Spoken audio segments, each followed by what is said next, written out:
Perfect. So, hello everyone. Hope you're doing well. Hope you're looking after yourselves. We're back with another episode Behind the Curtain, where we sort of go behind the curtain, discuss some topics, and essentially give you some personal advice. We've got another amazing guest speaker, and interestingly enough, they are another Brunel alumni. We seem to have somehow made this whole podcast itself, Behind the Curtain, a Brunel focused one. But we've got another Brunel alumni. As I always tell you, I don't want to introduce the guest speakers because I won't do them justice. So I'm going to hand over to our guest speaker for today. Could you please tell us a bit about yourself? So my name's Keeley. I'm a psychotherapist. I specialise in empaths, helping empaths who are in relationships with narcissistic individuals who are baffled and confused by what is going on for them. The mental health is being compromised, and I help them to get clarity so that they can understand the dynamics at interplay and make empowered choices.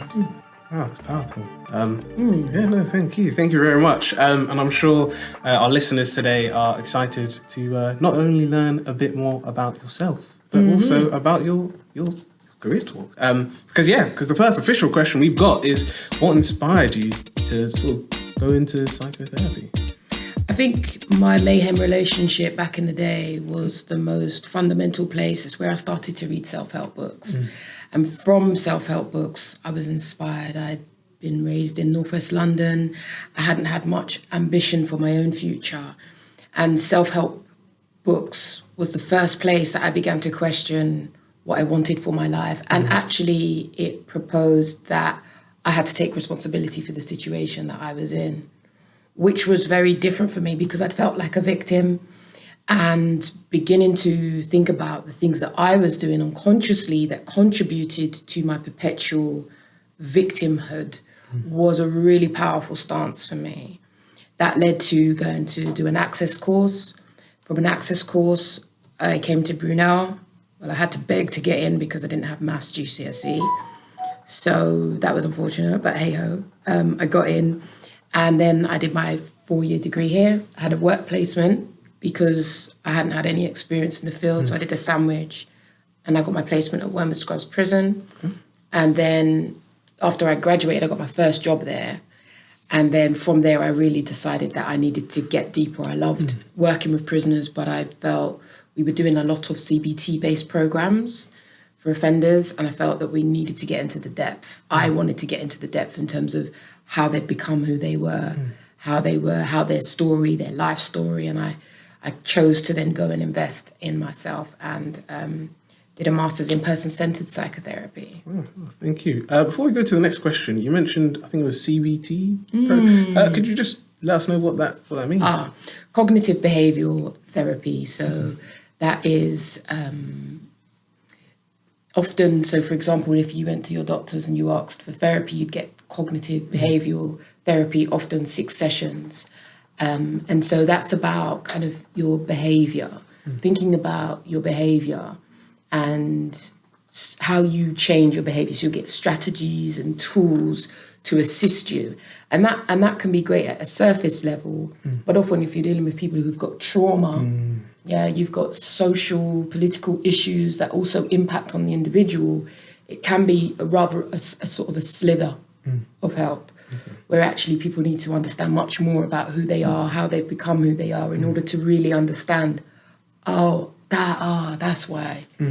Because coping strategies, it's in the word, cope. It will help you to cope. But after a while, coping strategies become redundant. And if you don't understand the core issues, you're almost, walking blind, and then you're left wondering, like, why are my coping strategies not working anymore? And that's often because we don't really understand the depth. Oh, definitely, I get that. Let's go on to the next question, which is how can identifying some of the barriers in our lives help us to live life into the full? Because I think this sort of question came about from your Instagram page, which we'll sort of include the link to, and we'll sort of talk about it later on, of how people can get in touch with you. But how can identifying some of the barriers in our lives help us to ensure that we live life to the full? Well, often crisis, really. People come to me in crisis. People assume they don't need to speak to me when things are going well. I have many clients who are like, well, everything's all right, I don't know what to talk about.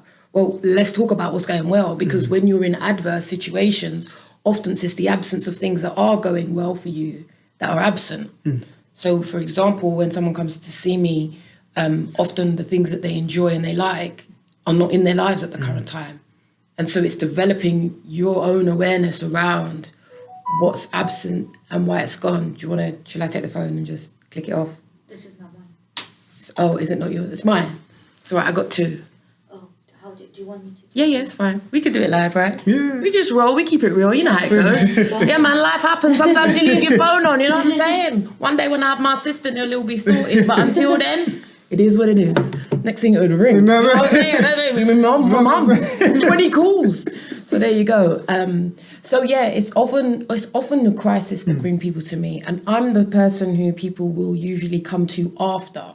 So sometimes if they've gone to the doctor and they're not quite comfortable with medication, or they've been recommended, and I think because I'm not your traditional psychotherapist, people are comfortable. And when I link that to people from marginalized groups, I have a whole roster of clients from various ethnic backgrounds, and because of the fact that I'm culturally competent, that is a massive factor. Because people, for many of my black clients as well, they feel safe. They don't worry that they will be diagnosed or misunderstood. That culturally I will understand, and I think that's been a massive factor in terms of my own success and my thriving practice. So, like I said, back to the question. I hope I answered it. You have to pull me up. I told you, brother. Right, I chat. So the reality is, it's crisis, and people, like for me, may have seen one of my videos on YouTube, and they're like, "I need to talk to her." That's how people often find me. No, that's good. And I think that's what sort of links to something we had in a previous episode where this person called Vanessa, she sort of came on, and she is a DJ, but she's an advocate for like music, mental health, in the music industry, and talking about how essentially mental health and like sort of like what we discussing before recording of like how musicians and sort of idols, sort of their mental health is sort of publicly displayed, and she did a sort of we'll include the link and sort of in one of the corners of YouTube, it will appear as well. She did a documentary about sort of like speaking about like the mental health of black students. I've forgotten the university, but speaking about their experience, and one of the students who was there sort of mentioned that you know, having a white therapist sort of speak to them about what they were going through as a black person, they felt they couldn't relate because the person didn't understand sort of like you said, some of the cultural things, some of the sort of personal experiences, even the sort of like makeup of the family. So like the different roles that members of the family play. That sort of happens, like we said, when you're not a part of the culture, but it's like we said about being culturally competent. Yeah, like I have a lot of Asian clients. I ain't from that part of town, you know what I'm saying? But the fact that I am culturally competent in terms of, you know, the diaspora, colonialism, the impact that has on the psyche of individuals is it's just a massive bonus, you know, and it may not be something that someone presents with, but my thinking, because I'll be thinking about people holistically, you know, especially for many migrant communities who've come here for a better life. See, one of the challenges, like many high achievers, I work with many high achievers, there is the back of the tapestry to their success in terms of what it's cost them, sometimes in terms of disassociation from feelings, feeling like, what's the point of crying?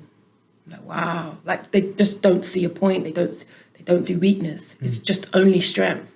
And when we do that, when that happens to us, we disassociate from our own humanity because we are our successes, and we are vulnerable, and we have weaknesses.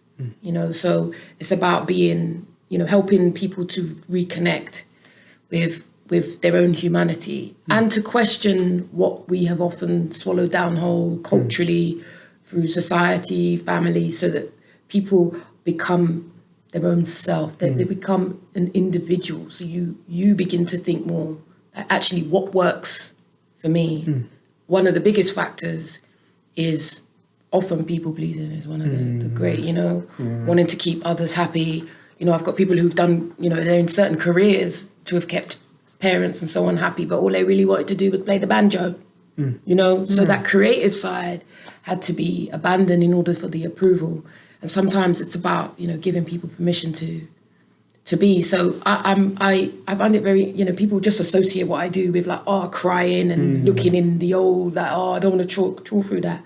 That's fine. But the reality is it's dealing with you because it's dealing with you at an unconscious level.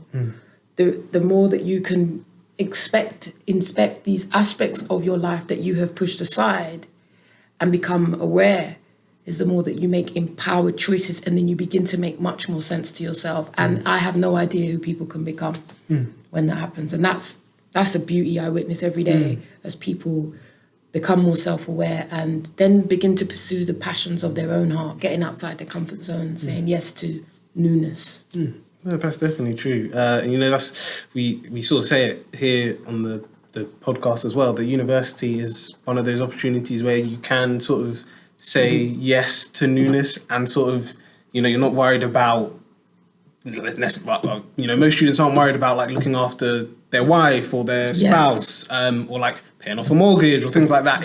You're at a space where you can develop both like your knowledge, but also, like you said, like personally figure out things about yourself. Absolutely. Learn about, you know, what's good for your mental health, what's bad, what are some of the things that you sort of like you said, like pushed to the side and not really sort of dwelt on and really sort of dived into.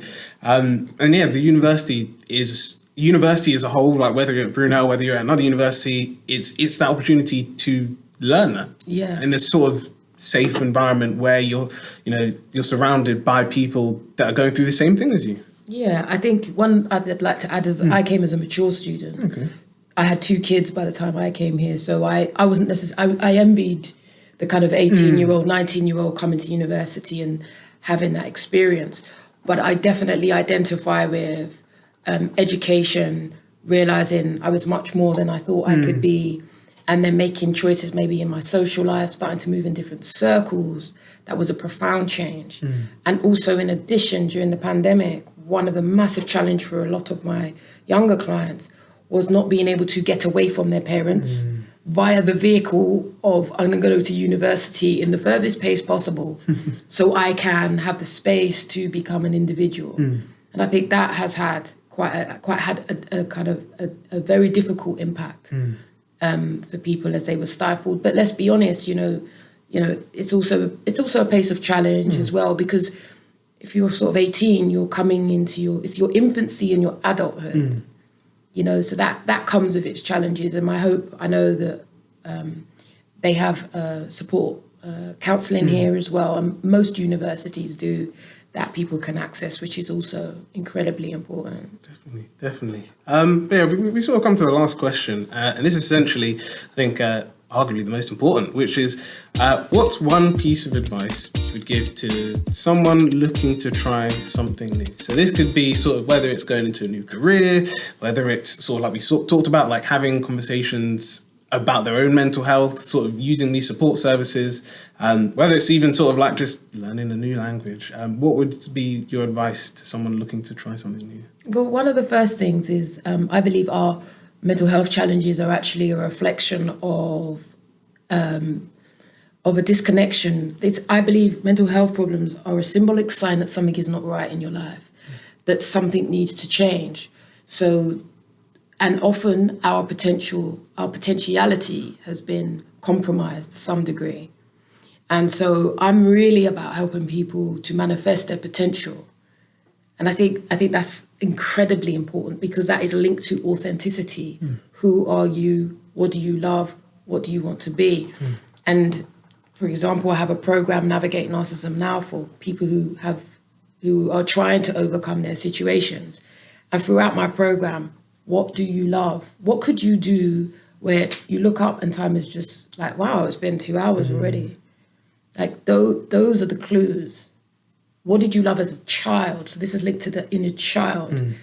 The passions and interests when we were children don't leave us, you know? And so sometimes it might be giving yourself permission to go to the dance class. It might be permission to say, I want to, let me think about one of the things my clients are doing right now. I want to actually go back to study. I've got a client who's just gone back to university at 60, you know, because they were told, you need to get a job, so go and do electrics.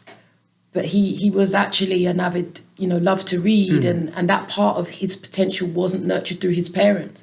So sometimes it's like, okay, so is there aspects of self that was not nurtured, that maybe your parents failed to do that for whatever reason, and that you need to give that to yourself. Often, many of the people I support, we're so busy giving to other people that by the time they say, Key, I don't know who I am anymore, they've totally lost themselves through a good intention that had unintended consequences. So, and that can often, if you've been an avid people pleaser and often struggle with guilt, the reality is it may inspire guilt if you do things for yourself because you're such a giver, right? So so that's okay. I support people to sit with that so that it doesn't then cripple them and result in them continuing in the trajectory that brought them through the door. But that can be a real challenge. No, I can imagine. Because, I think sort of something that people always think is, one of the people on the team, Samuel, he sort of, there's a lot of, he studied psychology, he's sort of working in that field. And like one of the things we sort of discussed in the previous episode then was, people always think like a change is immediate. Like, even like, for example, when they go to therapy, they're just like, cool, I've done my therapy session. I've sort of like, unloaded all this angst and all the things that sort of were keeping me down. Gone through, spoken about all this trauma.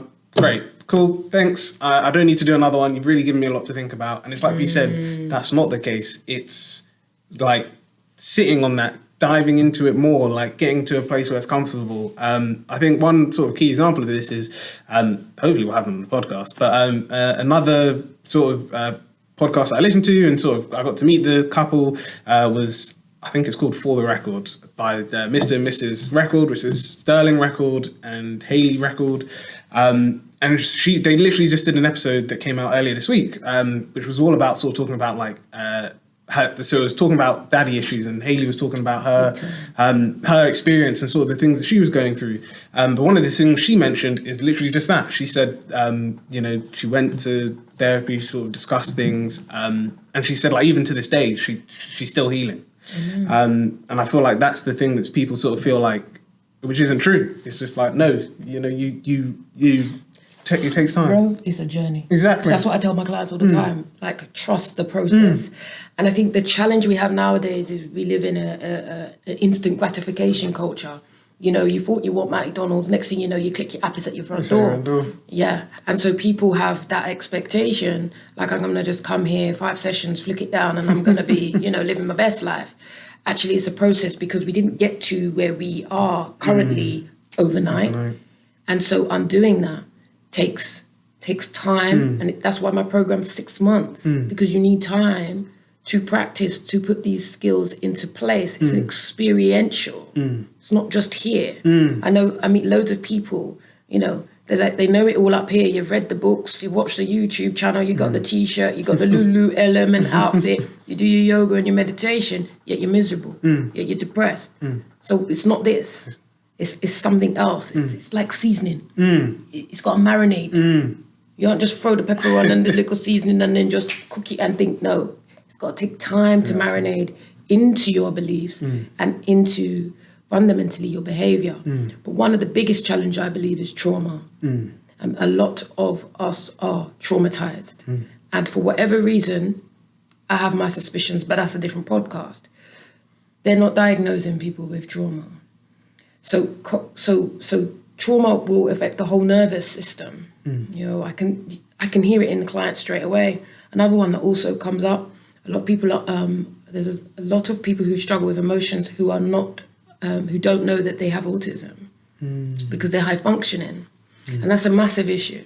Comes up a great deal. And I'm very, very so grateful to my mentor that she encouraged me to get training around that, because I can pick it up pretty quick, because often it can be confused with narcissism. And it's actually it's wiring. It's how the man's wired. He's just wired in that particular way. So I think whatever it is, like, pursue what do you love? What is the thing that you love? And facing our fears is incredibly important. You know, The Obstacle is the Way, great book by Ryan Holiday. The thing we fear is the thing we need to face. Now, let's not just go make leaps and bounds. Gently, slowly, getting outside of your comfort zone. You know, so you have a life with purpose and meaning.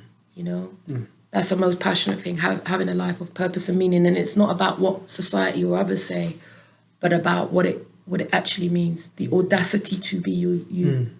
Or I think the biggest challenge is authenticity. No, and I think that's a perfect way to end it. There you go. Thank you very much, Keeley, for coming onto the podcast today. It's been great to hear from you and sort of learn a bit more about you, but also sort of dive into everything we sort of dived into. I think the most important thing now to ask is, if our audience are listening or watching and they want to get in touch with you, what's the best way for them to do that? Keyforchange.com. If you've got a narcissist in your life who's getting the best of you and you can't work out your situation, I am the person to help you. Sometimes we need specialist support with the dynamics that we find ourselves in. So Key for Change, you can get links to all my other social media platforms through my website. Perfect. Well, thank you. And thank you to our wonderful audience. If you like this episode, like, comment, subscribe is always appreciated. If you want to click the notification bell, then you won't miss any of our upcoming episodes. And finally, if you want to support the podcast, if you want to get some free perks, then please check out our Patreon page. The link is in the description. But thank you very much for coming for another episode, and we'll see you the next time when we go behind the curtain.